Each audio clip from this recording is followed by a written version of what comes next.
A predsa sa točí.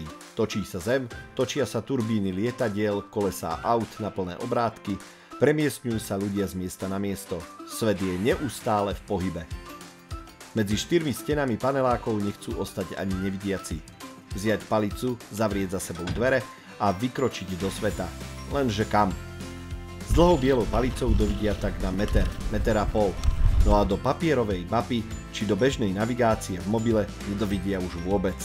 Preto sme sa na to pozreli my a vymysleli Corvus, sadu aplikácií umožňujúcu používať smartfóny aj ľuďom so zrakovým postihnutím. Jej súčasťou sú mimo iného aj lokalita, navigátor a cestovné poriadky. Aplikácia Lokalita poskytuje používateľovi hneď na domovskej obrazovke smartfónu okamžitú informáciu o tom, kde sa práve nachádza. Následne môže prostredníctvom aplikácie Navigátor vyhľadávať cieľ svojej cesty a hlasom sa ku nemu nechať navigovať. Navigátor vytýči orientačné body na trase a postupne po nich naviguje.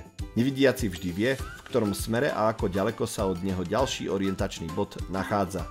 Nemusí sa však spoľahnúť len na slovný popis. Aby sme sa priblížili svetu vidiacich, pri navigácii využívame aj akustickú rozšírenú realitu. Podľa stereozvuku a charakteristického pípania tak vie používateľ identifikovať ako smer, tak i vzdialenosť k bodu jeho záujmu. Na to je vhodné používať špeciálne slúchadlá s prenosom zvuku cez hlavové kosti. To preto, aby sluchovody ostali voľné a používanie slúchadiel nezhoršovalo echolokáciu a bezpečnosť. Takto sa nevidiaci môže okolo seba aj poobzerať. V zozname okolitých bodov záujmu zistí, čo sa v jeho blízkosti nachádza a môže sa nechať priviesť napríklad k najbližšej cukrárni či zastávke MHD. Do aplikácie si môže svoje trasy zaznamenávať a zdieľať s inými nevidiacimi. Podobne si môže ukladať, popisovať a zdieľať zaujímavé orientačné body či nebezpečnejšie miesta s prekážkami a podobne. Funkcie navigátora doplňa kompas a meranie rýchlosti chôdze. No aj keď máme nohy zdravé, všade nás nedonesú. Väčšina vidiacich vtedy sadne do auta, lenže takto by to asi naozaj nešlo. Navigátor síce privedie nevidiaceho na zastávku MHD, lenže ten si vývesku s cestovnými poriadkami prstom neprečíta. A ani jeho palica mu neodhalí, čo sa zobrazuje na digitálnej tabuli. Preto sa k slovu dostáva aplikácia Cestovné poriadky. S ňou si dokáže svoje autobusové či vlakové spojenie vyhľadať veľmi rýchlo a jednoducho. No a na samotnej zastávke si potom pohodlne prezrie odchodové i príchodové tabule.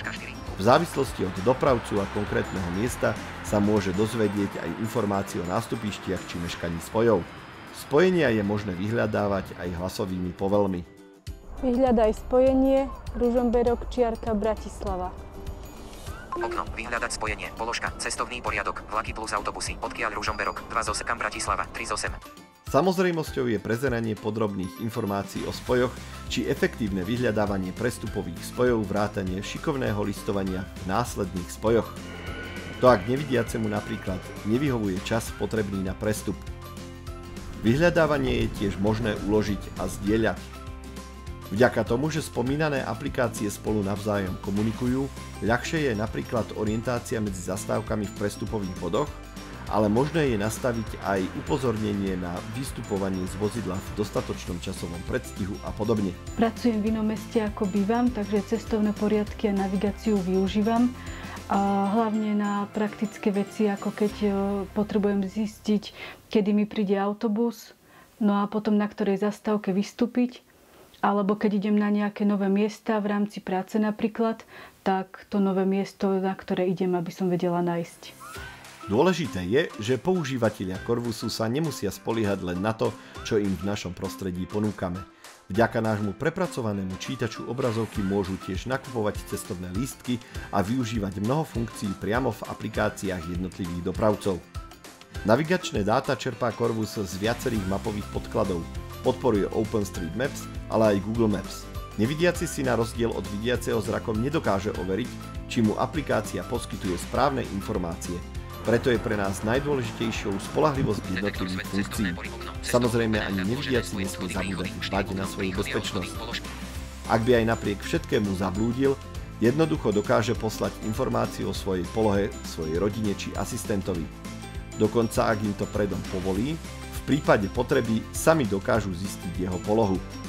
Priestorovú orientáciu mám pomerne dobrú, ale mám dobrý pocit z toho, keď viem, že ak by som sa stratila, tak ma pomocou korvusu vedia nájsť. Hlavne napríklad v zime sa mi stáva častejšie, že zabludím alebo nenájdem to, čo mám nájsť. Viac na www.hovoriacemobily.sk. Je ale pravda, že kým sa Zem otáča, žiadna technológia úplne nenahradí dlhú bielu palicu. Za podporu ďakujeme fondu SK NIC a nadačnému fondu Telekom pri nadácii Pontis.